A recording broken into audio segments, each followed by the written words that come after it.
मैंने एसआरसीसी से कॉमर्स में ग्रेजुएशन करी है 2021 में। Then I gave my first attempt जिसमें प्रीलिम्स क्लियर नहीं हुआ। सेकंड अटैम्प्ट में मुझे इंडियन कॉर्पोरेट लॉ सर्विस मिला है।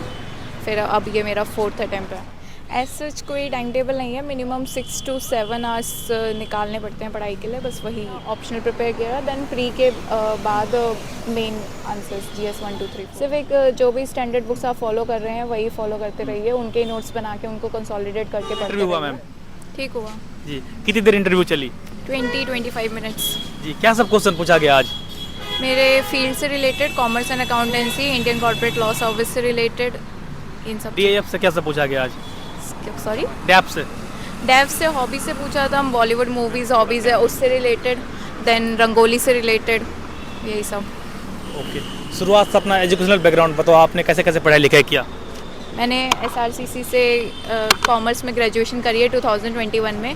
Then I gave my first attempt जिसमें प्रीलिम्स क्लियर नहीं हुआ। सेकंड अटैम्प्ट में मुझे इंडियन कॉर्पोरेट लॉ सर्विस मिला है। फिर अब ये मेरा फोर्थ अटैम्प्ट है। जी मैम, प्रीलिम्स की आपकी क्या स्ट्रेटजी थी, क्या रणनीति थी? ज़्यादातर बच्चे प्रीलिम्स में ही फंसते हैं। प्रीलिम्स में मैंने खुद से अपने स्टैंडर्ड बुक से नोट्स बना रखे हैं, उन्हीं को ही बार बार फॉलो करते हैं। दैन किसी भी कोचिंग इंस्टीट्यूट के टेस्ट सीरीज़ लेके उनको अच्छे से लगा के बस हो जाते हैं। प्रीवियस ईयर क्वेश्चन आपने कितने साल का किया था? प्रीवियस ईयर 25 ईयर्स की बुक आती है, उन्हीं को ही एनालाइज करना और उन्हीं को ही करते हैं। जी, आंसर राइटिंग की शुरुआत आपने कब की थी? आंसर राइटिंग की शुरुआत मैंने प्रीलिम्स के साथ ही स्टार्ट कर दी थी। जी, तो कि कोई किसी भी टेस्ट सीरीज़ का कोई भी स्केड्यूल लेके उनके आंसर राइटिंग कर लो, एटलीस्ट एक टेस्ट सीरीज़ लगानी ज़रूरी जी होती है। मैम, पूरे दिन का अपना टाइम टेबल बताओ कि सुबह से आपने कैसे कैसे दिन की शुरुआत कर दी थी, कैसे क्या? एज सच कोई टाइम टेबल नहीं है, मिनिमम 6 to 7 आवर्स निकालने पड़ते हैं पढ़ाई के लिए, बस वही हो जाता था। डेली से बना हुआ। यस। मैम, ज़्यादातर सवाल कहाँ से पूछे गए आपके इंटरव्यू में? डेव बेस्ड और ग्रेजुएशन बेस्ड, अच्छा, इन दोनों से ही करंट ज़्यादा। से कोई सवाल? करंट से चाइना से रिलेटेड कि इंडिया चाइना में क्या क्या इश्यूज़ हैं, हाँ। एज अ कोलैबोरेटर है वो, एज अ कंट्रोवर्शियल है, ये सब। रशिया का, ट्रम्प का स्टेटमेंट्स वो हैं उनसे रिलेटेड। अच्छा अच्छा।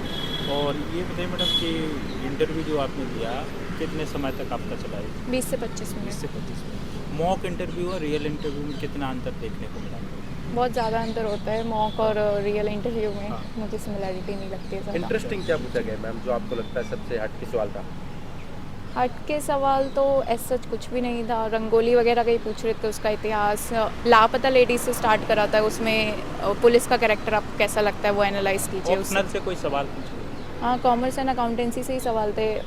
Profit and loss, balance sheet, income and expense, ये सब मैम, से। अपने कॉलेज की सोसाइटीज़ और कॉलेज की लाइफ से रिलेटेड इंटरव्यू में कितना योगदान रहता है?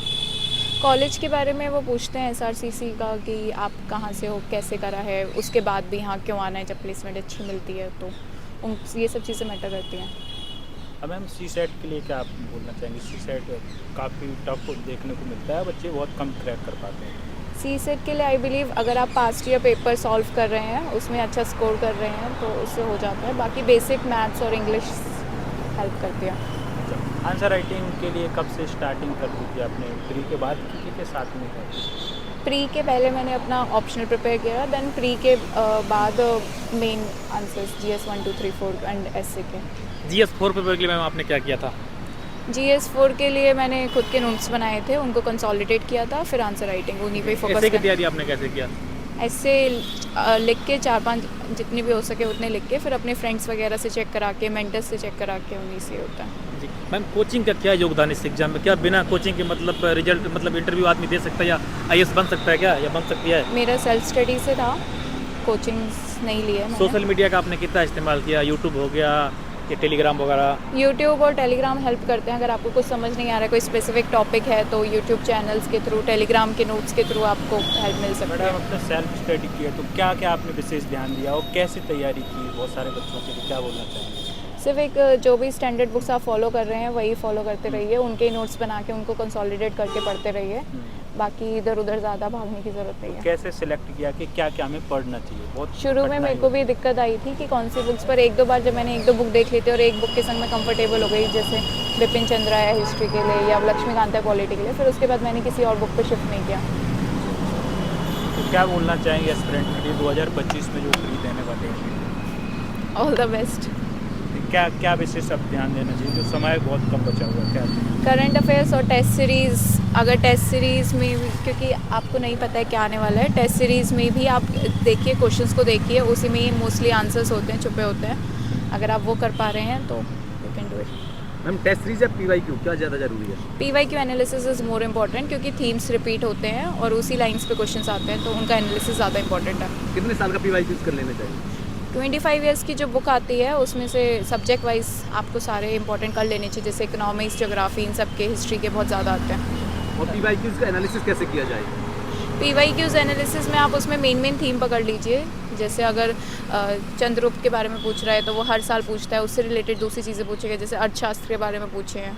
मेन थीम्स पकड़ लीजिए और उन्हीं को ही अच्छे से कर लीजिए, जैसे बुद्धिज्म है। न्यूज़पेपर का क्या योगदान है इसमें? न्यूज़पेपर डेली पढ़ना चाहिए या फिर कैसे, या फिर करंट अफेयर जो आता है एक मंथली वो पढ़ना चाहिए? मेरे को पर्सनली मंथली करंट अफेयर्स पढ़ना ज़्यादा इजी लगता है, तो वो मैं प्रेफर करती हूँ। बट न्यूज़पेपर पढ़ना एक खुद के लिए भी एक अच्छी हैबिट होती है, तो वो प्रेफर करना चाहिए।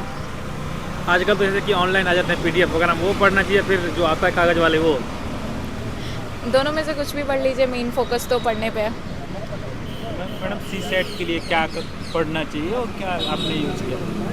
बेसिक मैथ्स जो आपके अलजेब्रा वगैरह है, अगर आपकी बेसिक मैथ्स स्ट्रॉन्ग है, इंग्लिश आप कंफर्टेबली कर पा रहे हो, तो इजीली पास हो जाता है, उसमें टॉप थोड़ी करना है। और मैम NCERTs वगैरह कितनी पढ़नी चाहिए, मतलब कौन सी क्लास से पढ़ लेनी चाहिए या स्किप कर देना चाहिए? NCERT आपके ऊपर है। मेरे को NCERT पढ़ना पसंद नहीं था, स्टैंडर्ड बुक से मैंने पढ़ा था, उनसे हेल्प मिलती है, पर लेकिन कुछ सब्जेक्ट्स के लिए, जैसे ज्योग्राफी के लिए, NCERT से बेटर कोई बुक नहीं है। तो मैम लगे हाथ आप स्टैंडर्ड बुक्स की थोड़ा सा बुक लिस्ट भी बता दीजिए। जैसे पॉलिटी के लिए एवरीवन नोज लक्ष्मीकांत, ज्योग्राफी के लिए NCERT, हिस्ट्री के लिए बिपिन चंद्रा, फिर इकोनॉमिक्स के लिए रमेश सिंह, देन एनवायरनमेंट के लिए आप फिर से रमेश सिंह देख सकते नोट्स हैं। कैसे बनाए थे? शॉर्ट नोट बनाए हो गया? शॉर्ट नोट्स आपके ऊपर है, या तो आप उसमें हाईलाइट कर लीजिए या फिर अपनी किसी कॉपी में अलग से नोट्स बना लीजिए। ओके मैम, थैंक यू, आपने टाइम दिया। कैसे किया था अपना टाइम देने के लिए?